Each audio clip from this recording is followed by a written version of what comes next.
Hey, Buckskin Bill here with another fun project. Today we're heading back into the kitchen to make pemmican. Let's get started. Pemmican is a calorie-rich, high-protein food that was used by Native Americans and pioneers alike. It was a prized possession, I guess, because of its long shelf life. Pemmican is known to last on a shelf for up to 25 years without being refrigerated.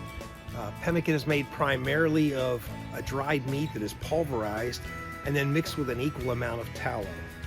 Sometimes they would also add berries or fruits, dried fruits and berries, to sweeten it a little bit and make it more palatable. Let's see how it's done. I started by picking a few mulberries from our tree. I sliced up a ripe banana and grabbed a few blueberries and put them into the dehydrator. Next, I took 2 goose breasts and sliced them very thin and dehydrated them until they were easy to break. This consistency was drier than your typical jerky.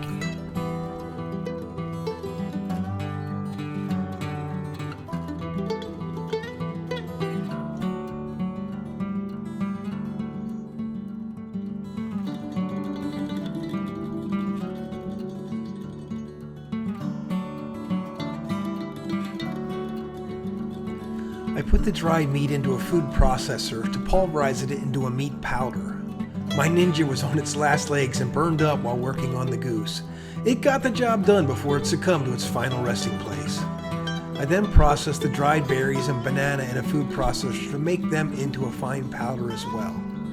With the meat and berries processed to a fine consistency, I mixed them together to be combined with the melted tallow.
It is important to get an accurate measurement of the weight of the meat and the berry mixture so that you can match that to an equal weight of tallow. I put the tallow on the stove and melted it on a medium heat. Once all the tallow is melted, I pull it off the heat to mix the berries and the meat mixture into the tallow. If you'd like to learn how to produce the tallow from white-tailed deer, check out my video on that topic. I also have a video on how to make candles from the tallow.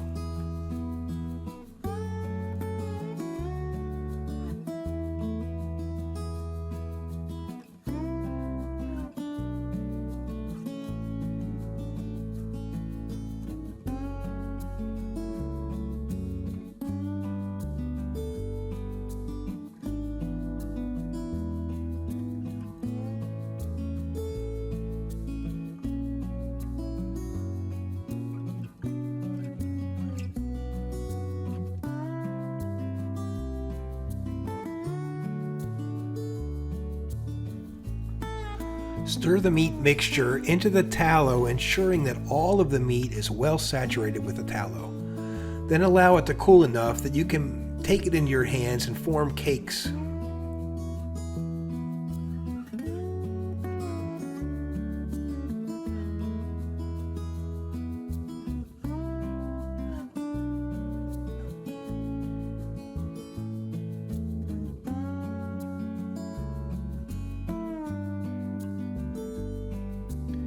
I put the formed cakes onto parchment paper to allow them to cool to room temperature. At that temperature, the tallow will set up and the cakes will become firm and ready to use.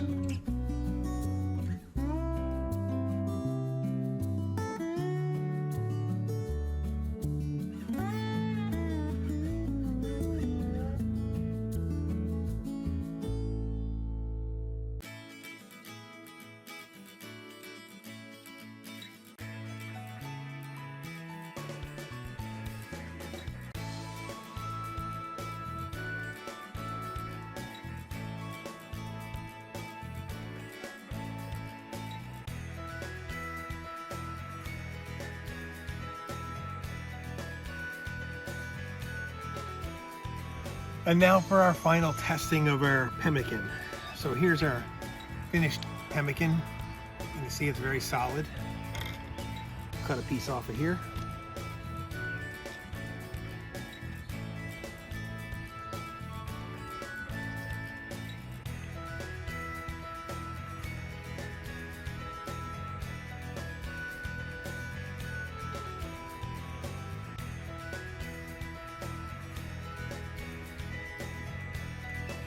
Different texture to it, very meaty flavor, and you can definitely taste the berries.